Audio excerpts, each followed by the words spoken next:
I'm often asked by clients, should I agree to this term in the contract? This is often a prelude to a discussion of what's fair in the contract. The answer depends on the exact circumstances, but the analysis is always the same. A contract is an agreement among two or more persons that is enforceable at law. It is really no more than the allocation of risks and rewards among the parties. The balance of risks and rewards is a business decision, not a legal decision. But some risks may have unintended consequences and must be considered carefully. Remember that performance of contracts is judged strictly. Now, sometimes you'll be asked to guarantee the outcome. Engineers and architects are normally retained to provide professional services to meet the local or national standards of performance. If there are issues, the performance will be judged against what reasonable architects and engineers would have done in respect of those standards. But some clients want terms that suggest a virtual guarantee of the outcome. For example, they may ask that you perform to the highest standards of practice. World-leading experts usually receive world-leading remuneration.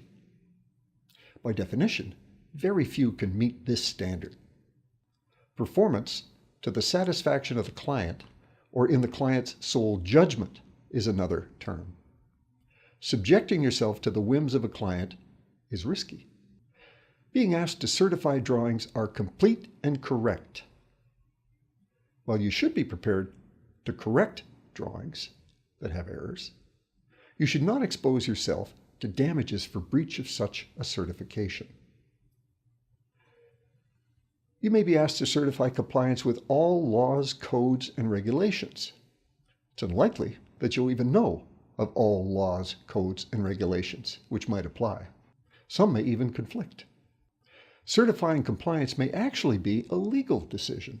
Now, avoid words like certify, warrant, and guarantee. Nothing you do is ever going to be perfect, so why accept responsibility for perfection? Sometimes you're asked to guarantee the work of others. Now, of course, you should stand behind your work and correct it if necessary, but you take a large risk by agreeing to stand behind the work of others, by, for example, accepting responsibility for site conditions, which may contain hidden issues. Even a thorough investigation may not reveal everything, so why accept responsibility for facts that you can't possibly know? If the client wants greater assurance, it has to pay for that. Accepting responsibility for information provided by others. The best you can do is use information on the assumption that it is correct. If the information is wrong, why would you want to be responsible for it? Accepting responsibility for a contractor's compliance with drawings and codes. The best that you can normally do is review a contractor's work for general compliance. If the contractor didn't comply, it, not you, should be responsible.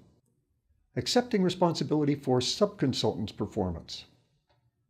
If a subconsultant makes an error in performing part of the work you agreed to do, does it have the wherewithal to take responsibility for that? If the client retains specialist consultants, why should their errors be your problem? Sometimes you're asked for a hold harmless. The client is entitled to your performance or damages if you breached or are negligent. British Columbia law provides for payment of costs to successful litigants for breach or negligence. Hold harmless, or indemnity, goes beyond that to include full recovery of legal costs and all other damages. Query whether your professional liability insurance is even going to cover this. Sometimes clients want to be protected from any act or all claims arising from the project.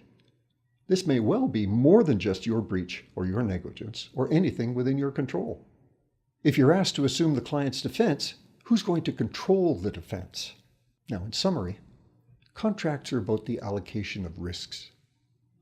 You'll appreciate that the client wants to keep its risks to a minimum, and I've discussed some of the ways that it may ask for this.